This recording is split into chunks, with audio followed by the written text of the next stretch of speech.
Buck Rogers in the 25th century.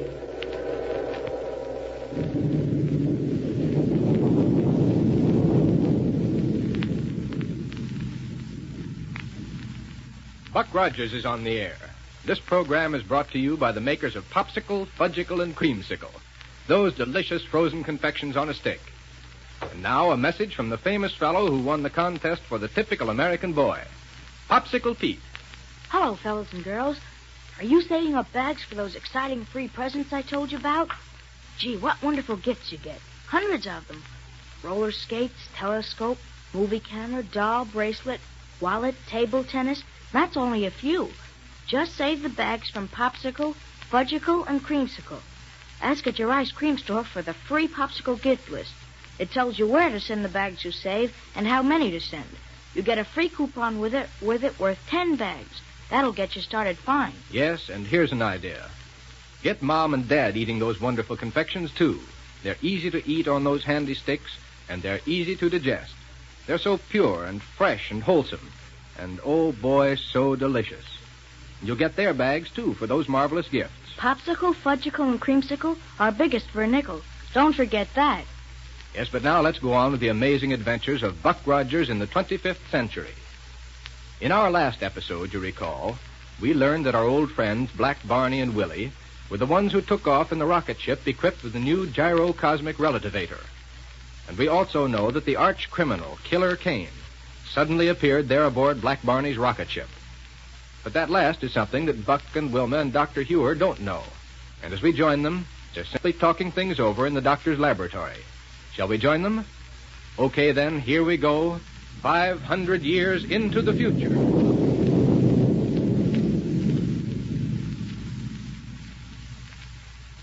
Well, Buck, Wilma? Yes, Doctor? At least we know that our rocket plane is in good hands.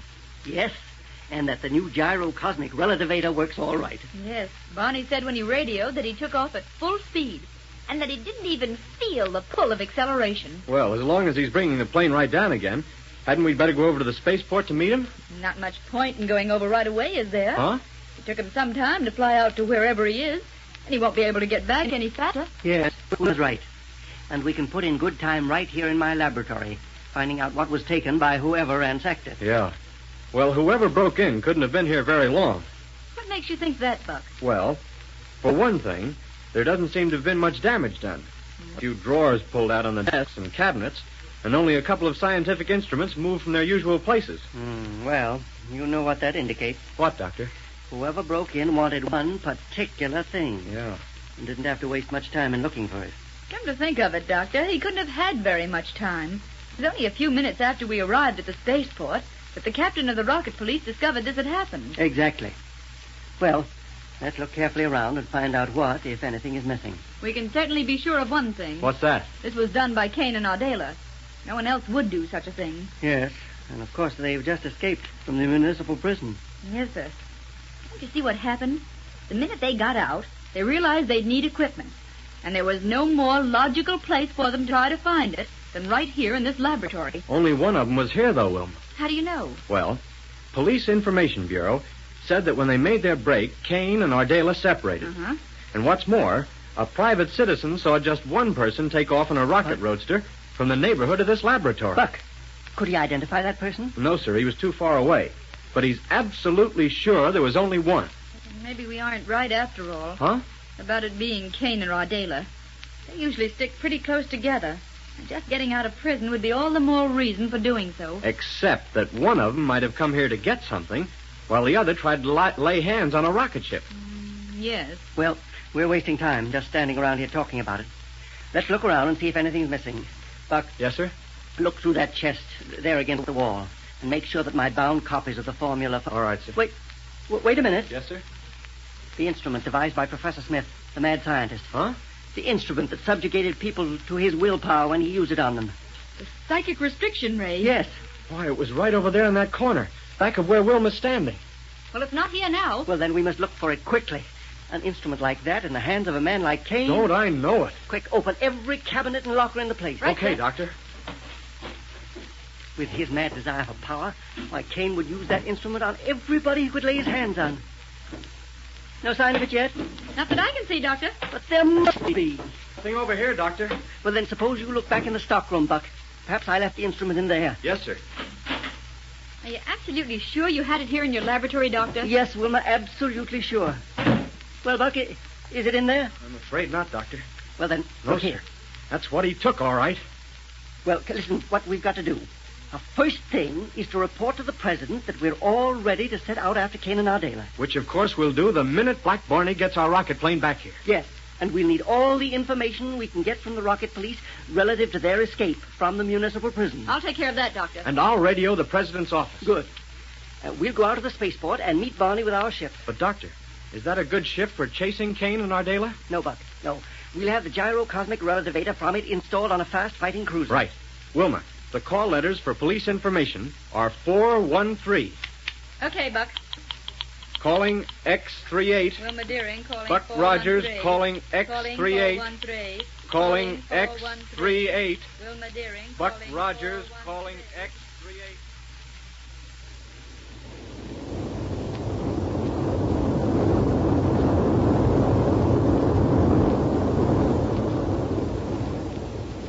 Yes, Barney. I can't begin to tell you how nice it is to be with you again. Say now, you listen here now to me, Killer Kane. And Willie. Yes, sir. Some time since I've seen you, too. Listen, Kane. What's your idea of stowing away on my rocket ship, huh? If you think you're going to get away with Stand it... back. But I tell you... Stand back. Yeah. Don't you know by this time that occasionally my trigger finger gets a bit nervous? And, Barney, a rocket pistol isn't very pleasant at this close range. Please, you wouldn't shoot Mr. Barney, would you? Of course not, Willie. Unless he were to make the serious mistake of trying to oppose me. Now, look here. Yeah, well, what do you want? A minute ago, you spoke of my having stowed away on your rocket ship. Yeah. Your rocket ship. Surely you don't pretend that you were clever enough to have installed a device like this? You mean that gyro thing? Barney. How many times must you be told that it's a gyro cosmic relativator? Mr. Barney can say that word, Mr. Kane, and don't you believe he can't either. Yeah, sure. Well, the fact remains that neither the ship nor the relativator belongs to you. Am I right? Well, it's sort of this way. Don't try to stall, Barney. You and Willie committed a very serious offense by taking off in this ship without proper authority. When we talked to Dr. Heur by radio, he said it was all right, Mr. Kane. Yeah, and all we need to do is fly back with it. Yes. Told you it's all right, eh? Yes, sir. And when you merrily land at the central spaceport, he'll forget all about the fact you ran off with the greatest invention he ever turned out. Not one bit of it. What do you mean? The minute you set foot on the ground there at the Niagara spaceport, you'll find yourself surrounded by rocket police, ready to throw you into chains. No, sir. I bet you. What excuse have you for stealing this rocket ship, Barney? We didn't. We just took it on a test flight for the gyro thing, so Lieutenant Wilma, Captain Rogers, and Dr. Heur wouldn't have to take no chances with. You expect them to believe a story like that? It's the truth. That's what it is. Yes, sir, it's the truth. Yeah, and I tell you, you're crazy to think that you can get away with any such childish excuse. Truth or not.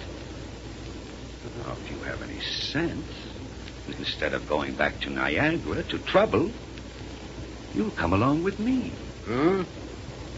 You know, there was a time, Barney, when you were not only willing, but anxious to work with me.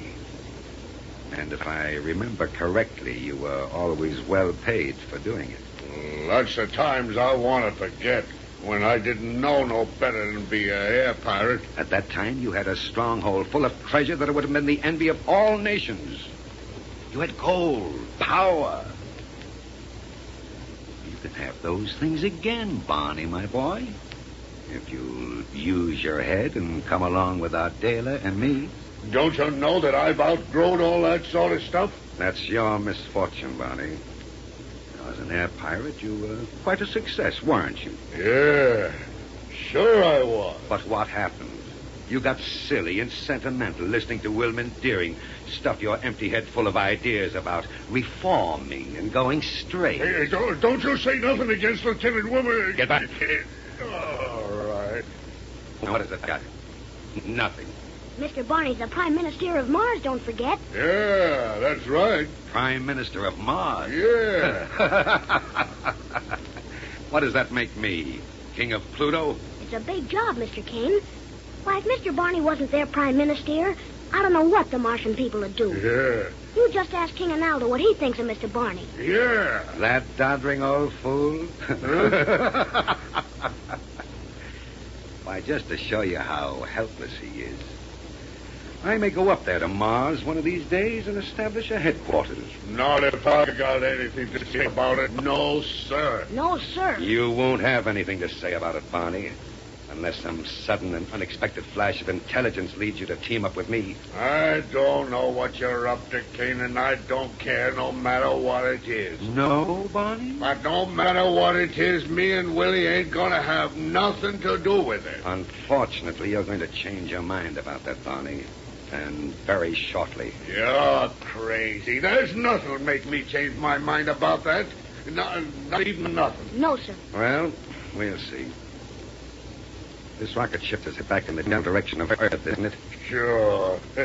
Can't you tell by looking on the viewplate of the teleradioscope or by looking out of one of the forward windows? No sarcasm, Bob. Move out of that control seat. No, sir. I'm taking this ship back to the Center Spaceport. Do I have to keep waving this rocket pistol at to show that I mean business? Okay. Go ahead and sit in the control seat. On second thought, though, I believe I'll let you do the work of navigation.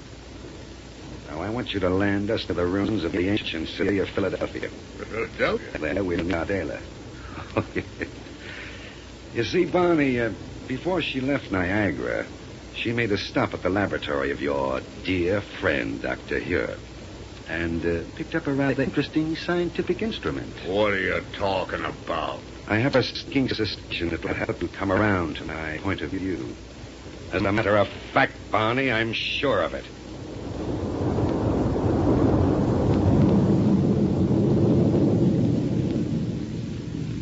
Well, sir, I certainly hate to hear Kane say that, because it can mean only one thing. Killer Kane plans to put Black Barney under the psychic restriction ray that Aardala stole from Dr. Heur's laboratory. And that ray will completely subjugate Barney to Kane's will.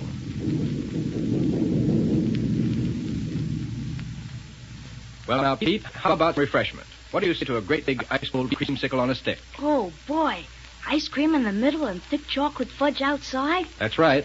Creamy chocolate fudge or tempting fresh fruit flavors. Take your choice. Creamsicles are all 5 cents. All delicious, nourishing, wholesome.